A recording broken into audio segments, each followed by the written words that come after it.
Hello and welcome to the latest edition of Baskerville Drummond at Home. The Fab Four are back for the second of our PMS specials, in which we are going to go under the hood of the PMS selection process. So it's hello again to David Baskerville, Kevin Guzman and Nigel Stott. Good afternoon, gentlemen. Hello, good afternoon. Hello. Hi. Hi, good afternoon, Sarah. Everyone. So, David, coming to you first, I know that selection projects are probably the most in demand of your services currently, but why do firms tend to seek external help? Yeah, it's something we've done an awful lot over the last couple of years, and as you say, that doesn't seem to be dropping off. I think for most firms, it's because buying a new PMS is a fundamental part of their business. It's on the scale of things, it's almost like taking a new build as a new office. It's that scale of a project for a firm. And probably at the moment, one of the greatest decisions that will shape the future of their firm from an IT point of view for 5 to 10 years. So it's a big decision to make sure you're making the right choice. And if you take that approach of thinking of a PMS is a new office, if you think of it in those terms, what we find is that think of a software salesperson as an estate agent. They're essentially there to get you interested in getting one of those houses they've got on the books. And they'll listen to what you want and the things you'd like to achieve, but actually their motivation is to sell their stock. And they wouldn't actually tell you if there's a better house around the corner with a different estate agent which suits your needs perfectly. So what we find is that firms are bamboozled a little bit by the salesman making all sorts of promises. So taking that property analogy a bit further, we sort of a bit of the Phil and Kirsty approach, where we will take a step back, look at what the real problems are, and then find things that are of interest to the firm rather than coming at it from a sales point of view. So I think it's that one bit, the confusion in the market, and it's a big decision. We feel like we need some help. But I think the other thing, because we've done it so many times now, we've built out a really good and robust process. So as well as actually finding the house and we go, right, okay, that's the right match for you, our process actually then makes sure all the right things are in play as well. Because again, if you think about it, you go looking at that new building or that new house, you look at the kitchen, you look at the light, you look at the location, but do you check the power cables? Do you check the roof isn't leaking? Do you check that all the things you expect a house to do are there and working, or do you just buy the image? And salespeople act on selling a dream. They don't sell the what's it really like to live in this place. And I think the experience a consultant can bring is that just take a step back.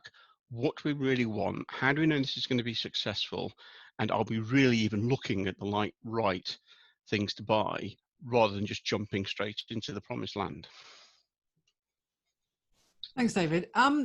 Kevin, just coming to you, does or should every selection project start with the question, are you sure you need to change?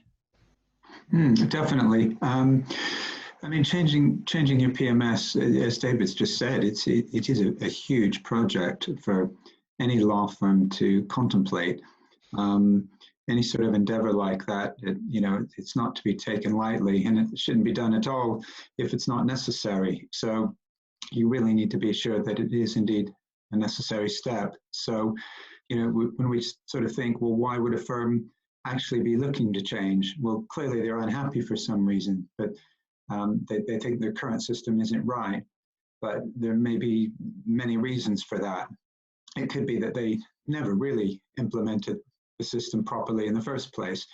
It's very common for a firm to kind of really undertake phase one of a project and never really get around to what would have been phases 2, 3, and onwards. Working with the system really should be an ongoing process. So it could be that they're just not using or even aware of all of the functionality that their current system can offer. It might be that their current system, hasn't been kept up to date. Then, it's often that we find that they're on a version that came out years ago, and actually the system has changed a lot in the intervening period. It could be that the new modules have come out or modules are available, that would actually solve some of the problems they've got, and they aren't aware that they're there, and that they could move things along for the firm. Another reason is that sometimes they just have lost the relationship with the supplier. They haven't worked closely with them, or more importantly, the supplier hasn't worked closely with the firm, and that relationship has just lapsed to some degree. And of course, businesses change, and they change the way they work, what's important to them, the areas where they do business, and often they don't then sit back and look at their current systems and think, well, my business has changed. Do I need to use the system differently? So yes, they need to step back in the first place and say, do we really need to change? And often it's the case that they don't. When they do start looking around, we also find that many of the systems that are available in the market are really very, very similar. They'll have different bells and whistles, they'll have strengths and weaknesses in particular areas, but a lot of what they do is very similar. So really, the issue is all about fit, getting the right fit of the correct system to the needs of any particular firm. So having stepped back and really thought about what it is that they need is definitely the first place to start. And if it's the case then that they don't really need to change at all, they can make amends with their current system, all the better. If not, then they're already well along the process of thinking about their requirements and what's important to them, which was useful information when going and looking at other suppliers. So how often do firms press the stop button once they've done that assessment? I mean, to be honest, it's probably not a very large number. It's hard to quantify it. I mean, even if we said maybe a quarter, but there's still that significant chance that a firm could actually make things better with the current system and not have to go through all that pain. I suppose I'd have to say the majority of times we find that actually they do change their system in the end. But there are a significant number of times when they don't, and it's well worth achieving that result if you can. And sometimes, actually, they may still find that they could actually make the current system work, and sometimes they change for other reasons. Maybe they've just fallen out with the supplier for whatever reason, and they just feel it's gone past the point of actually fixing the problem, and that they really want to look around elsewhere. Sometimes there's a change of management within the firm, and somebody comes in and they want to use it. They're pushing for a system that they've used somewhere else that they really, really like. So it's not always just about requirements and fit. There are other reasons why firms will change.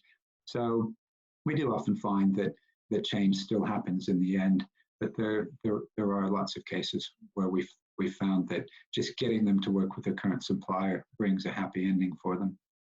I think it very much depends on what the firm's trying to achieve and what particular products they've got. So, if you are on a mid-market supplier, so say you're on SOS and looking to go to ticket, you've got to question what's the point in that, because so much of the functionality is the same. But if you're on a end-of-life product, then obviously you're going to have to change. But I think we're actually working with two firms at the moment who, when we first started, it was we need to swap our IT systems. And actually, when we started talking to them, it became why do we need to change our IT systems? Because actually, they hadn't done anything with their existing system, not even had training on it for one of them. And they've invested into the training people how to use it, and suddenly realized that system can do all the things that we're looking to buy in a different system and saved a fortune. And I think it is the easy way for a firm to say, we're just going to buy new, rather than actually taking a step back and saying, what have we done wrong so this didn't work for us? And I think that's the point that Kevin was getting to, that firms still move because it becomes actually psychologically hard not to move for a firm, because quite often there'll be complaints about a system not working well, people get fed up with it. And then, if it comes up to the management board table, the systems are rubbish, you need to get a new one, to then turn that whole firm around sometimes becomes a harder change piece. But actually for firms, if you get there quickly enough and say, let's do a remediation project. Let's look at what those issues are and let's just give the incumbent a chance. And that may actually even mean putting them through a light touch selection process to make them up the game. But that's when you see the turnaround work quite well. So Nigel, coming to you, so you're a law firm, you've engaged your consultant and there's a green light to proceed with selection. How does the law firm best prepare for what's ahead? Well, I think the first thing to realise is that what the firm is about to go through is a really big area of change. And I think any big change within an organisation needs a certain requirement for change management. So I guess when we look at change management for certainly projects like this, I would say that there's a number of key steps that the firms need to follow. The first one would be around creating a task force or a guiding coalition that can really drive the project forward and deciding who needs to be on that committee. Now, it's really easy to presume that we get the senior leaders involved in that membership, but it's not necessarily the case. So what I would always advise is look at people across the firm that really have some drive and enthusiasm when it comes to projects of this type.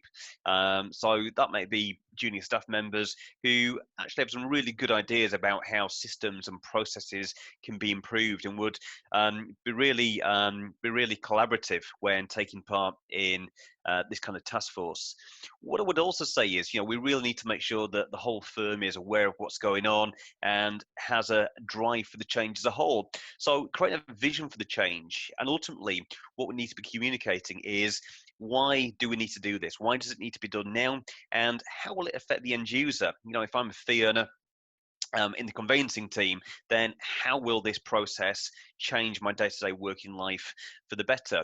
And I think it's also important to be quite inspirational or aspirational during these types of projects. So again, what is the overall driver? Are we seeking to diversify our service offering, which requires new functionality from our systems? We want to become that top 100 or top 200 law firm. So it's really making sure that we've struck a vision for that change and communicated properly what that looks like. I think when it comes to ongoing communication, it's also really important to be open about the challenges that the firm faces, why they're going through this process, and also what that process looks like. So if a timetable is being put together, communicating that timetable, letting individuals across the firm know what the various steps in that process is going to be, and the outcomes of those various steps as well. So everybody's still bought in and they understand what's happening at any given stage. What I sometimes find with these projects, it's really useful also to give it a brand name. So give it a name that everybody can relate to when the steps and the stages of the process are communicated out. One of the things that's often underestimated as part of a selection and then the ongoing implementation process thereafter is the time commitment that's involved. And I think it's really important to be realistic about that. Again, one of the useful things that firms can do as part of this is to look at the project calendar over the course of the year. So for example, if the firm is going through Lexcel reaccreditation in March, then we know that there's going to be a lot of time focus on doing that rather than the PMS selection. So it's really important to look at what else is going on within the firm and making sure the right time is being selected to go through all of this.